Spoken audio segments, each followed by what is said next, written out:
Assalamu alaikum wa rahmatullahi wa barakatuh, mes chers frères et sœurs. Quels sont les avantages d'avoir la foi le jour du jugement, mes chers frères et sœurs? Un croyant qui est convaincu que la vie d'ici-bas est éphémère et que l'au-delà est éternel ne laisse pas son cœur céder au désir de ce bas monde. Il est conscient que toutes les bénédictions qui lui sont offertes sont une source d'épreuve et qu'il doit en faire usage afin de gagner l'agrément divin. Ainsi, la crainte de l'akhira et tous les efforts qu'il fait donc avant de mourir jouent un rôle de guidance pour le croyant. D'ailleurs, il est plus évident pour un croyant d'accomplir de bonnes œuvres que de commettre des péchés. Et en effet, Allah Azza wa Jal dit dans le Coran, en parlant du croyant, « Nous redoutons de notre Seigneur un jour terrible et catastrophique. » Surat Al-Insan, verset 10. Mes chers frères et sœurs, l'homme insouciant vit selon les désirs de son ego et loin de la crainte de l'au-delà. Il est indifférent quant aux phases effrayantes qui l'attendent dans la tombe et dans l'autre monde. Il passe sa vie dans un laxisme total.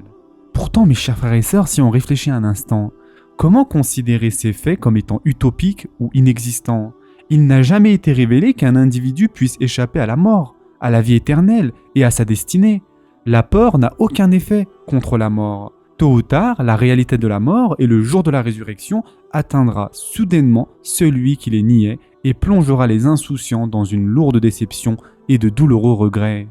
La foi au jour de la résurrection prête à méditer et à prendre conscience que chaque personne douée d'intelligence verra un jour ses liens avec ce monde se couper et sera confrontée à ses œuvres bonnes ou mauvaises.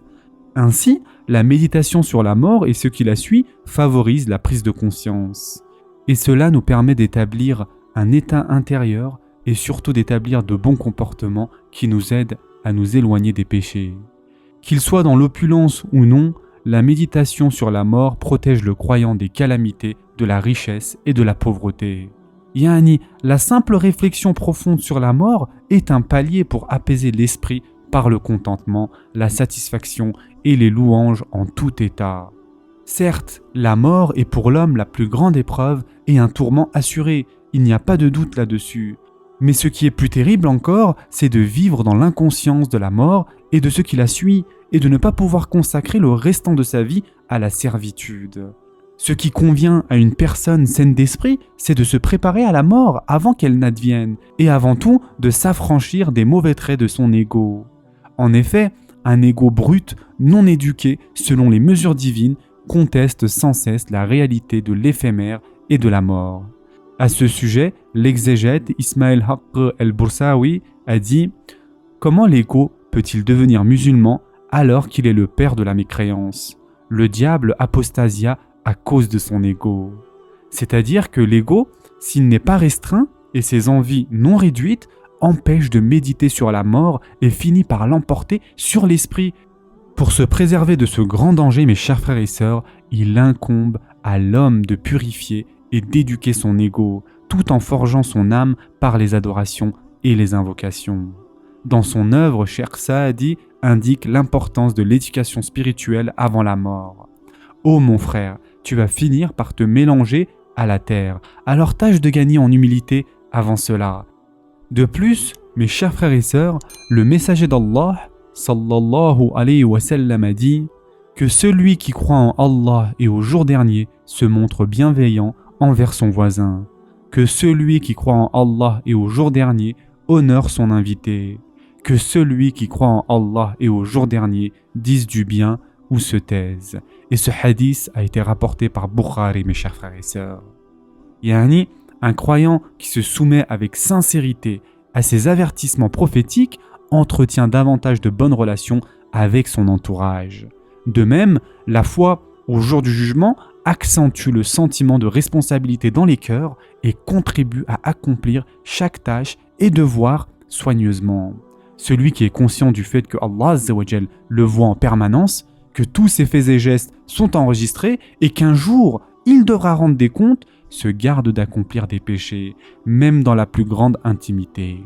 Plus encore, celui qui accomplit des actes d'adoration en secret et loin des regards gagnera cet ikhlas, cette sincérité propice à l'agrément divin. Ainsi, celui qui est garant de tous ces états, apparents ou cachés, devient un homme saint. Par ailleurs, mes chers frères et sœurs, l'existence du jour du jugement est essentielle, en même temps pour les oppresseurs, mais aussi pour les oppressés, ou les pieux serviteurs et les pécheurs, afin que chacun trouve sa place. Rien de plus naturel que d'obtenir une récompense pour les bons et le châtiment pour les mauvais. Réfléchissez un instant, mes chers frères et sœurs, même dans le cadre de cette vie éphémère, s'il n'existait pas de lieu pour enfermer les mauvaises personnes et d'espace libre pour les bonnes personnes, ce monde serait invivable. Il est insensé de croire que les actes positifs ou négatifs perpétrés resteront sans réponse. En ce bas monde, mes chers frères et sœurs, on trouvera toujours les oppressions de l'oppresseur, les malédictions de l'oppressé, la mécréance du mécréant ou la foi et la reconnaissance du croyant. S'il n'y a pas de récompense ou de châtiment, le programme divin soumis à l'homme n'aurait aucun sens. La création de l'homme deviendrait absurde en raison de contradictions avec les attributs divins tels que El-Adl, c'est-à-dire le juste, l'équitable, l'impartial, et El-Hakim, c'est-à-dire le sage et le juge. Alors que Allah Azza wa Jal est exempt de toute imperfection et de toute injustice dans sa création et sa volonté. Mes chers frères et sœurs, Allah Azza wa Jal indique notamment dans le Coran « Nous n'avons pas créé le ciel et la terre et ce qui existe entre eux en vain. C'est ce que pensent ceux qui ont mécru. Malheur à ceux qui ont mécru pour le feu qui les attend. » Sourate Sad, verset 27. Ensuite, Allah Azza wa Jal dit « Traiterons-nous ceux qui croient et accomplissent les bonnes œuvres comme ceux qui commettent du désordre sur terre ou traiterons-nous les pieux comme les pervers ?» Sourate Sad, verset 28. Allah Azza wa Jal dit aussi dans le Coran « Ceux qui commettent des mauvaises actions, comptent-ils que nous allons les traiter comme ceux qui croient et accomplissent les bonnes œuvres, dans leur vie et dans leur mort, comme ils jugent mal ?» Sourate Al-Jathiyah, verset 21.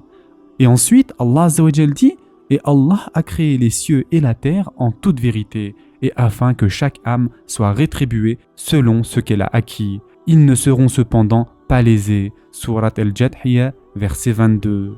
Ainsi, au jour du jugement, la loi divine réprimande les malfaiteurs et récompense les bienfaiteurs. Allah Azza wa Jal dit encore dans le Coran « Quiconque fait un bien, fût-ce du poids d'un atome, le verra, et quiconque fait un mal, fût-ce du poids d'un atome, le verra. » Sourate Al-Zalzala, versets 7 et 8.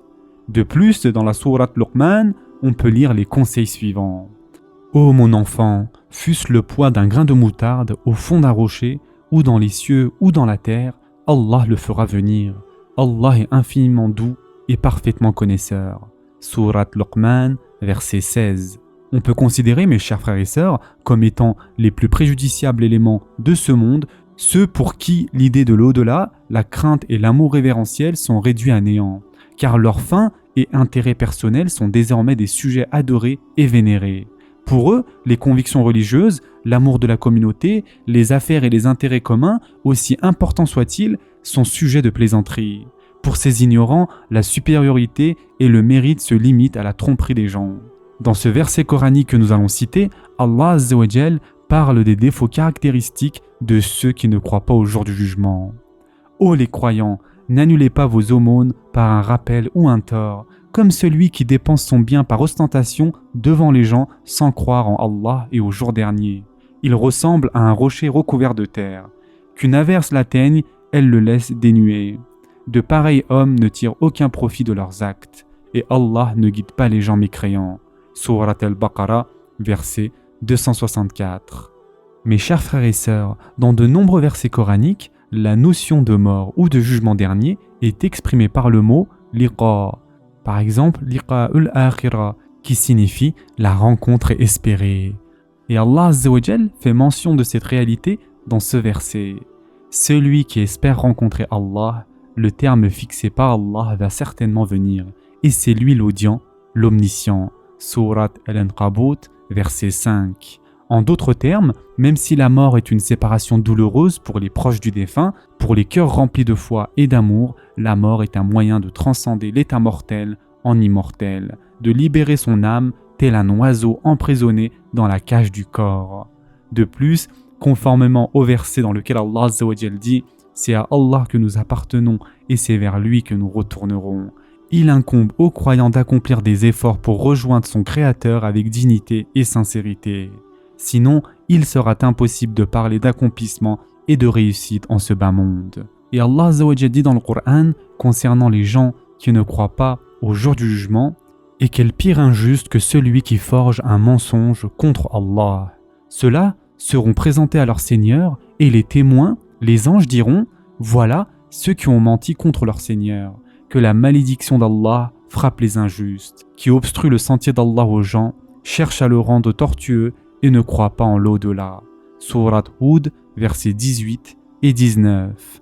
Et enfin, pour terminer, Allah Azza wa Jal dit dans le Coran « Sont perdants certes ceux qui traitent de mensonges la rencontre d'Allah, et quand soudain l'heure leur viendra, ils diront « Malheur à nous pour notre négligence à son égard. » Et ils porteront leur fardeau sur leur dos, et quel mauvais fardeau. Surat Al-An'am, verset 31. Ce sera tout pour aujourd'hui. En attendant, prenez soin de vous mes chers frères et sœurs, et à très prochainement, Inch'Allah.